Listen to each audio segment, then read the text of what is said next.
Nicolay Dyvik, I pronounce your name right? That's fine. From DNB Markets, Greg Lewis from Credit Suisse, Christian Weatherby from Citi. Christian Weatherby is coming from Citi. We have Ben Nolan from Stifel, and Greg Lewis from Credit Suisse, hopefully, is coming as well. We'll try to cover the whole shipping markets, focusing a little bit on the supply and demand. Let's start with the tanker market. If I look at the tanker market today, gentlemen, I get depressed. I see a very low rates on the VLCCs, lingering at around $15,000 a day, and I see a supply situation that is not encouraging, a pretty high order book and a very young fleet. What it will take the tanker market to turn meaningfully? What is the role of the oil price, the role of OPEC? Let's start on the demand side and look first at, give me some comments, Nicolay, if you want first, on the oil price, the role of OPEC, and how that influences the tanker market today. So you ask, what does it need to take it back to recovery? Or like we've had the 3 years of super cycle in tankers, and we've had 1 quarter of bad rates. So we think it's we're going to have more weak markets ahead of us. And we hear that some ship owners say that asset values are attractive at current levels. And I think our response would be that it's just the resale premium that's gone. If you go back to 2013, a new build was 97 million and the resale was 105. Now today a new build is 85 and the resale is 85. So we think that was just the tipping point. So we're a bit more negative on the tanker market. We downgraded the space in March this year. And starting on the demand side, I think all the catalysts that you've been, wanting to see for a tanker cycle to materialize, you have in the back rear mirror. You've had the product or volume maximization out of the Middle East. You've had the large inventory build. You've had the high congestion. You've had floating storage. And now those arguments are all flipping the coin and working against you. And the supply side, that's ahead of us. In May, you had the 3% year-over-year supply growth, which will be around 9% by the time you reach May 17. So we think that the risk of a peak season in tankers not materializing is high. In terms of demand, it is demand for oil that is lacking? I guess there's plenty of supply of oil. Doug, you want to... Yeah, well, we downgraded the space earlier this year too, but it wasn't because we were worried about global oil demand growth. It wasn't because we were worried about supply growth. I mean, normally, the order book where it stands today isn't a problem. To us, the biggest problem is the fact that OPEC and other oil producers just don't have a lot of spare capacity to increase production to stimulate demand. So end-user demand could be 5%. It doesn't matter if you don't have the extra barrels to put on a tanker to stimulate demand.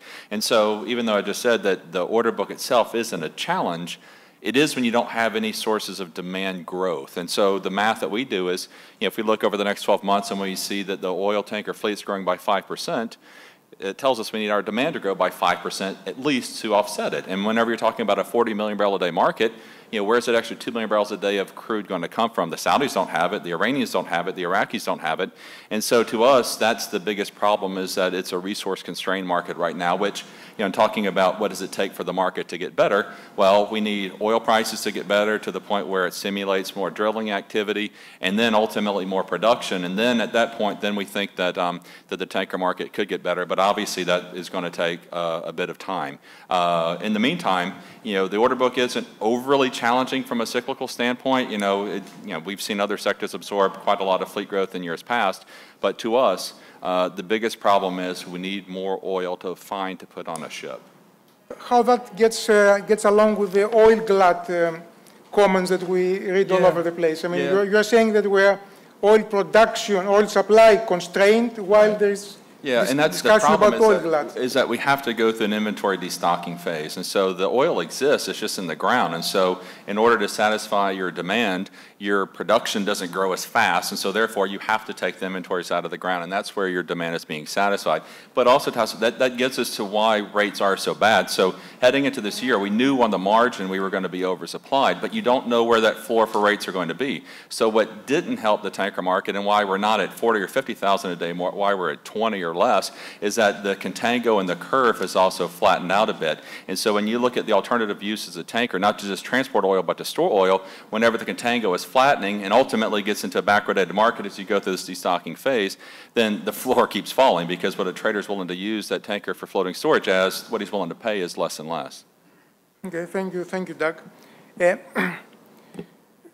Talking about products, Ben, where refinery capacity is expected to be added and how that will affect the product market. That is in a pretty lousy shape as well, at least very recently. I mean, this last couple of weeks, the rates have been very low. Right. Well, and I think this gets back to what Doug was just talking about to some extent. I mean, part of the reason that product tanker rates are low is because inventories are as high as they are, and so there's a lack of trading activity around short positions. And that makes up, 10 to maybe sometimes as much as 15% of the product tanker trade, and when it doesn't exist, it can have a pretty detrimental short-term impact, but it is short-term, so as soon as you work through those inventories, you get pricing differentials that widen out in various places. To your question on the refinery side, I think we have seen already, particularly last year, many of the big incremental refineries that were supposed to come online are now online. There are small bolt-on acquisition or bolt-on additions in some in the Middle East. There's a little bit in India, even in the Gulf Coast, that will marginally add to the refined product tanker trade. But I think the bigger issue longer term is you can even step back from the arbitrage trading to a certain extent because that's a self-correcting mechanism. And you can even, to a certain extent, step back from the new refineries that are starting up and get down to the very basic core dynamic that if oil consumption is growing by, I think the IEA said 1.3 million barrels a day, a lot of that growth is coming from places that they don't have refineries and they don't have product tanker pipeline or product pipelines, and so you have this very organic level of demand growth that materializes irrespective of how much oil is being produced because you can draw down on the inventories, and will have to move on product tankers. So it's a little bit easier to identify the sources of demand than it is, say, for the crude tanker side, and that I think is the important dynamic in addition to arbitrage trading or additional refineries that are export-oriented. Geographically, where demand for consumption of oil will come from Europe, from Asia, what is the? I think we're seeing it surprisingly come from everywhere. In fact, even in July, I think the U.S. set an all-time record for gasoline consumption. So when oil prices are low, it stimulates demand, and it doesn't matter whether you live in Africa or New York. Certainly, still, your major growth drivers are going to be your developing economies that are emerging as oil consumers. But $40 oil helps everybody that drives a car. Yeah, I mean, global oil demand isn't the problem. I mean, we're still growing at 1.3, 1.4 million barrels a day, and next year everybody's freaking out because we're only growing at 1.2, 1.3, and who knows if that's going to end up being accurate. But that's a decent amount.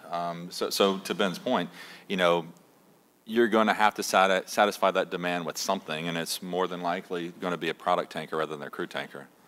I'd like to add the comment when we think product tankers is a low-risk play on tankers. The volatility in tankers on the product side is never going to be as high as you have in the crude side. And when we look at utilization or when we look at the rate formation in shipping, I think too many focuses on supply, demand, and utilization without looking at the fundamental arbitrage of the underlying commodity. The reason why we're not going to talk about LPG, but just to give an example, you've had historic rates of 25,000, and the reason why it went to 6-digit and above 100 was since you had an underlying arbitrage of the commodity that could be netted out in higher freight rates when the shipping capacity is scarce. But with product tankers, you have the refineries next to shipping in the value chain, and the refineries can alter their configuration to close the arbs. So on product, you never have the possibility to pay really high up for the freight since the refinery closed those arbitrages. So while a VLCC 5-year-old gone from 60 to 90s and fallen back again. The product tankers been range bound from low 30s to high 30s. I meant to put our discussion in context that I have created that chart, which wasn't put on time there, that shows over where each segment of the market stands today vis-a-vis the range of fluctuation over the last 6 years, since 2010. And looking at this chart, you can easily get depressed because all shipping market segments are near their bottoms. So I guess we were trying to see what are the bright spots. And in summarizing the tankers, very quickly, what would be the 1 or 2 key factors that we have to look at if we want to watch the market? Very quickly, and then we move to the dry bulk. Nicolay, you want to start, and very quickly? One or 2 factors, very epigrammatically. I would say that you have probably the Latin American oil coming a bit back into play, as both Venezuelan volumes and African volumes are lower, making the Suezmax market weak. And when you have the weak Suezmax market, they tend to take a VL cargo in too, which also keeps down the VLCC market. And you have shorter distances, as the Indians typically then source more from the Middle East. So that's one argument I'd pinpoint. And an oil market in contango would be more favorable. Doug? Yeah. I would say we're more favorable in the products market. So within that, the 2 things we would look for would be this new refineries coming online. And even though we've hit a bit of a lull, we should start to see more coming online in the next 12 to 24 months. So new refinery capacity additions, and then also just monitoring the teapots in China and seeing, that's a market that really didn't exist. And so that could be an incremental demand driver. So those 2 things. You have anything to add, Ben, or can move to the dry? Or? Yeah, no, I think on the demand side, that pretty much hits it. The unspoken, well, the universal truth for all of these segments is that nobody's placing any vessel orders, so supply is becoming increasingly a non-factor, right, which obviously sets a low bar for anything to perform well. Let's move to the dry. Start with you, Ben. All right. China and iron ore, what's going on there? Well, it's an interesting case. We've seen Chinese imports actually reasonably strong, but not exceptionally strong. I think what is interesting to look at is that their inventory levels have grown to, well, they fell in the last few weeks, but they gotten up to over 105 million tons at the ports, which is very close to the all-time highs. And so you have a market which was seeing good import levels and tepid steel production levels, and the higher level of imports did nothing to help the dry bulk rates, the Capesize rates in particular. So we went through a fantastic build of inventory in China over the past 12 months, and the worst dry bulk market that we've seen in years. That is an indication of just how oversupplied the market is. For activity levels to be as high as they were and have no impact. Right. Does this explain the current increase in the Cape rates, or no? What explains the increase? I think you clearly have China gaming the market. In the last 2 weeks, you have seen a drawdown of the inventory levels, and I suspect that a month from now you'll see those rebuilding because they've been more active in Australia. Coal? Coal, iron ore, dry bulk, it's probably the most difficult market to handicap right now. In the coal market, we've seen some positive steps in terms of Chinese regulations, mandates really, reducing the number of worker hours, therefore trying to reduce some of the production and overcapacity and this sort of thing. And conceptually, when you're talking about how much the Chinese producers produce versus how much they import, it's multiples more of what they produce domestically versus what they import. So you could see the reduction in domestic production offset by an increase in imports, which could be quite massive, but you just don't know. I mean, earlier this year we got a little bit of a boost with some of the Chinese stimulus measures to the iron ore trade, now the coal trade. It's just the lack of sustainability to me, or the lack of predictability to me is the hardest thing. I mean, the supply side is certainly set up. You know, your fleet can actually shrink in size next year, which is sorely required. But, you know, pre-08, it was all about China building out its infrastructure. Post-08, it was all about Vale and Rio Tinto and BHP and other guys gaining market share at the expense of the high-cost producers. You know, since late 14, you know, it's been a very, very unpredictable market. So I would say that dry bulk overall is set up, but, you know, the conviction level that next year is going to be better than this year is low, just because you just don't know if what's going to be required to make it work in terms of growing iron ore, growing coal trade is going to happen again. I think we've, or at least how we look at dry bulk is, we did it wrong last year, since we were a bit, call it, early on China being rational and buying the commodities where it's cheaper. And what we did this summer, and we've done over the past 5 years, is rather to call 90% of global export capacity of iron ore and coal and see how much they will plan to produce and how much they plan to export. And their predictions now for 2016 to 18 on global iron ore and coal exports is to grow 5 to 6%. That's more than we currently forecast in demand of around 2%. But if you look at China year to date, you've seen Chinese coal production down 13% and imports up 7%. And on the iron ore side, you see imports down, or production down 6% and imports up 8%. So you start to see that, call it reshuffling of cutting down domestic production, and probably in connection also with their more of a bit supply side structural reform, which they implemented and ratified the start of this year. So we think, so we think that more import substitution effect is starting to materialize, combined with 2016 now being the first year in 4 years we actually see rising commodity prices. And it's always more easy to pay for a higher number for freight when, you know, everyone in the value chain makes money. The supply side on the dry bulk definitely looks a lot more promising, as you say. It's set to support a recovery if demand comes. But I think it was you, Nicolay, that in your recent write-up referred to the speed as an issue. If the dry bulk fleet runs at a very low speed, then there's hidden supply there that what it will take to come out and sort of mess up the picture again. Well, I would say that if it wasn't for slow steaming, we would probably never sit here talk about the potential recovery. We calculate that about 19% of the dry bulk fleet is currently tied up in slow steaming. For tankers back in 2013, it was 7, 8, 9% tied up in slow steaming, and in 14, 15, you had the, you know, rates going through the roof in tankers. So what slow steaming does, it creates an artificially tight market balance. The rates will be more volatile, but the sustainability of a long-term recovery is more fragile, since you have the speed increase that could dampen the effect on the upside. But we think that we're close to the inflection point where rates could start to increase. Quarterly averages, monthly averages could be high, but the yearly average is likely to be relatively low also in the years to come.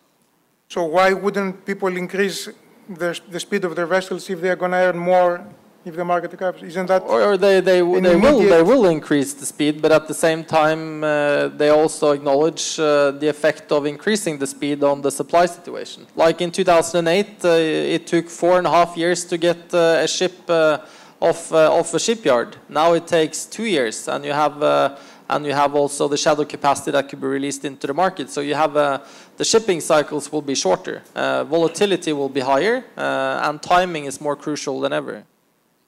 Let's wrap up the dry bulk market by doing the same thing, giving one or two factors very quickly, though, without much comments, on what would need to look at waiting for the market to recover.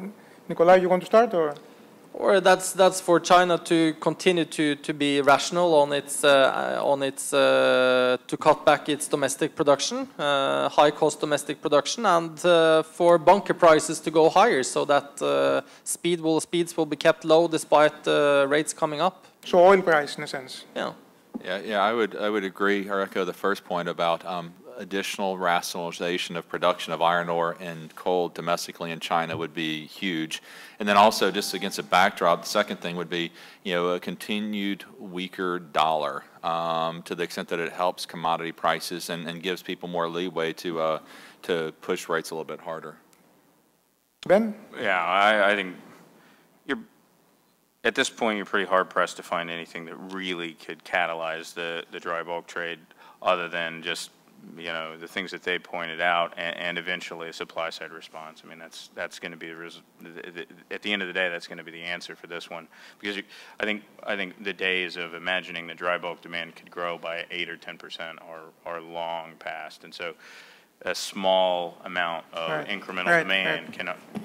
And I also think that people need to readjust their expectations for what a good rate environment is. That's, maybe very Cape correct. rates 15 to 25 is as good as we're going to get. That's because very not correct. only will ships speed up, but you'll start seeing scrapping stop too. So Yeah, the maximum Panamax charter rate over the last 6 years was 30,000. That was whatever, 60, 70 in the previous peak. So even 30 sounds like a mountain now. Eh? Yeah, exactly. Should we move to the container ship market? If we have to. Doug, what do you see have there? any other segments? No. What do you see there? Very, broadly. Yeah, I just mentioned a bit ago that the dry cargo market is probably amongst the hardest to forecast or handicap. And I said amongst because the other one is the container market. If you have a good grasp on global GDP growth, and if you have a good grasp on that multiplier that continues to contract, then you'll have a good idea what global container trade is likely to be. I mean, certainly the supply side there is getting better. It's not as bad as, or it's not as favorable as the dry cargo supply side looks.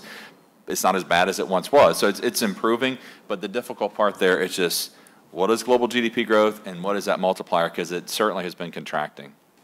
So that goes back also to the commodities pricing being up, so the emerging markets have the ability to import more. Containers been like airlines. It's been a unit cost play over the past, or since 2008. That has, led people, those with the strongest balance sheet have had the possibility to order the largest ships to gain more from scale and fuel consumption.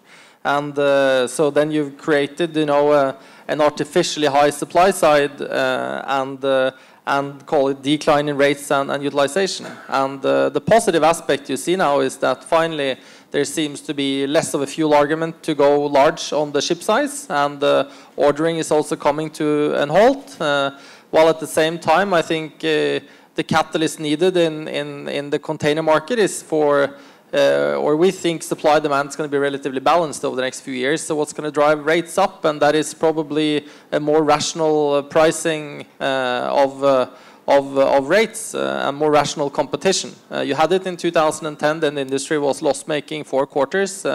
You've had 3 quarters now of loss-making, at least if you look at the top performers. And now you have a Hanjin situation. So at the same time, we now see that rates are a bit more sticky. So that's just probably the sustainability of rates that needs to go higher. And we agree with Douglas about demand. You're talking container is a mature segment. The multiplier will not be there as you could talk about arbitrage on commodity prices, but the arbitrage in container was low-cost labor in the Far East producing goods for the West, and with wage inflation in the Far East and call it unemployment rise in the West, and also lower feedstock on energy in the West. That part of that arbitrage is gone and will never come back. So Ben, what part of the world we should look to see more solid demand coming out? I think I characterized earlier the container ship demand coming from either Europe, from north-south trades and intra-Asia trades. Yeah, well... Which of this area, I mean, obviously Europe has the longest TEU miles to offer, but what areas do you think we can rely on to see meaningful growth on demand?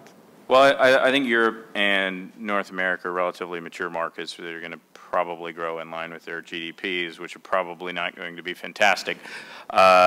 What had been some of the high growth regions were some of the developing economies, but developing economies had been developing as a function of high commodity prices. Right. In low commodity price environment, you don't have as much growth, and we've seen that.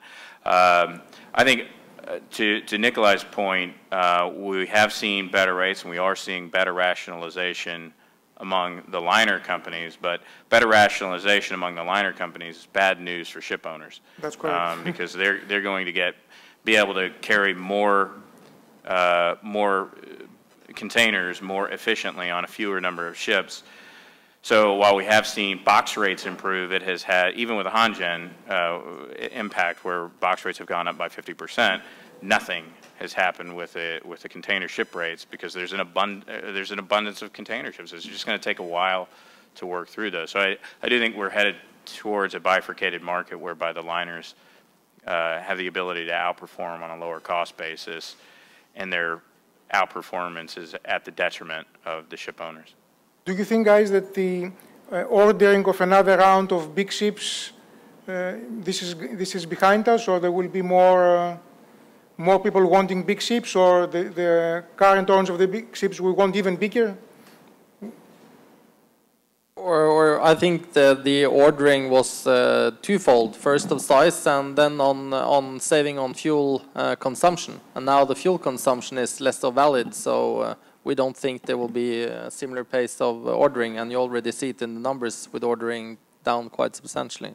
I think the important factor, and this is probably more important than anything we could possibly talk about with respect to any of these specific segments, is I think we are in a brave new world, or at least one that we haven't seen in a long time with respect to the availability of capital. I think the bank finance market is going to be a long time in returning, especially given the blow up of Hanjin and everything else, and the pain is far from over. And so, to the extent that banks are less receptive to providing new capital, it does two things. First of all, it limits the new building activities, but more importantly, it raises the weighted average cost of capital for ship owners. And as a result of that, their returns are also going to have to move higher. And until rates are high enough to generate better than historic returns, you're not going to see any material ordering of anything. So we have reduced, it sounds from our discussion, it sounds like that the recovery of the markets to commodity prices, that will have both dry bulk demand and container ship demand in some respects? If you look at if you take the generalist view and say which segments in shipping today have the lowest order book to fleet ratios, then it's dry bulk and containers. So from that perspective, one could clear, and you have rates in both segments at all-time low.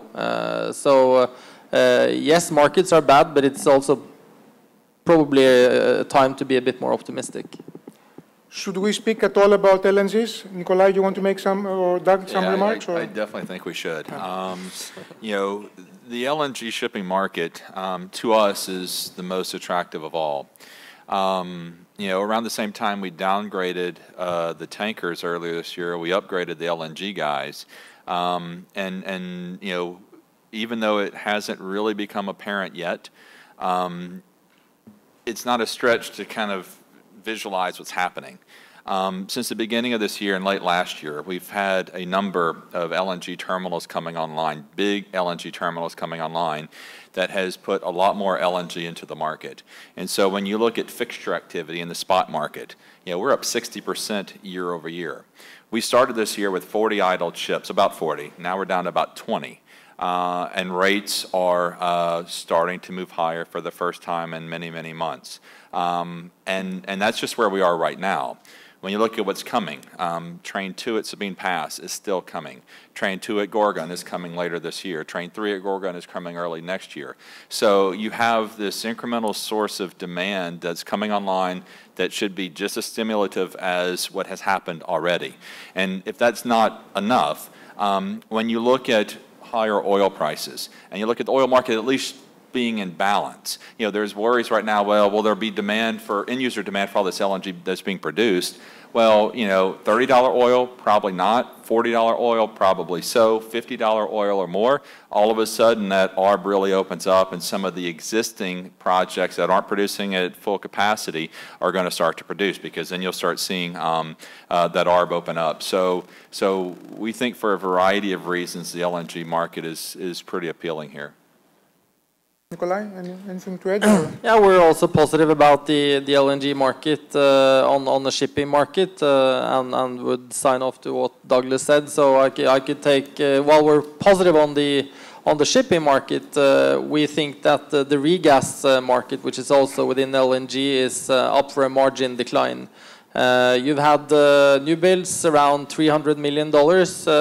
And now you have desperate LNG shipping owners who's burning cash. One thing is the headline rate in LNG, which is around $40,000 a day, but you're running off 30% utilization, so your effective time charter earning is more or less around OPEX. So it's going to take, we think that utilization in LNG is relatively low, so it's going to take time to have a meaningful, substantial recovery. Yes, the headline rate would go up, but also utilization of the ships needs to go up. And hence, a lot of LNG ship owners looks to convert LNG carriers into FSRUs, floating regas terminals. If you have a value of a ship today at probably 150-60 million, and you add 70 million conversion cost, you have a FSRU conversion of 230 million, which means that you can have an IRR of your project 4 percentage points better than a new build. So we think that the more traditional LNG shippers would at least lead to a margin decline in the FSRU space. Ben, you have any final comments before we take a couple of questions on LNG or any other segment? No, I agree with all of that. And I think from a stock perspective, which I guess is what we ultimately do here, what we've seen over the last year or two is value has been completely unimportant when it comes to predicting share prices. It doesn't matter how cheap things are. If there's not some element of momentum, it has either been dead money or continued to fall. I think in the LNG space at the moment, it's the only category that you can say there's positive momentum. And I think that's why you've seen it, the stocks outperform as of late. And I don't see anything changing that in the near term. So I think that although the rates are currently quite low, right? They are, but they're improving. So that's the thing is, value doesn't matter. Where you are in the cycle doesn't matter. Where you're going in the cycle and actually moving, not just hopeful that you're moving. And to support Ben's point, you know, we downgraded Golar 2.5 years ago, and I got all these calls from all these Golar bulls. Doug, you just don't understand what Golar is. It's now an FLNG company, blah blah blah. And I watched it go from 70 to 19. And so what was most interesting to me about Golar's earnings call a few weeks ago was that they didn't say anything about FLNG, no new news. They didn't say anything about FSRU, Golar Power, or whatever. In their commentary, they said the LNG shipping market is picking up and rates are doing this, blah, blah, blah. Stock was up 6 or 7%. So to Ben's point, people care about the improvement in earnings. Even if it's off of a very low base, they don't want to buy it whenever LNG rates are 120 grand a day. They want to buy it whenever it's 40 going in the higher direction. Gentlemen, thank you very much. Let's open the floor for a couple of questions. I think we have some time because we started a little late, right? Any questions?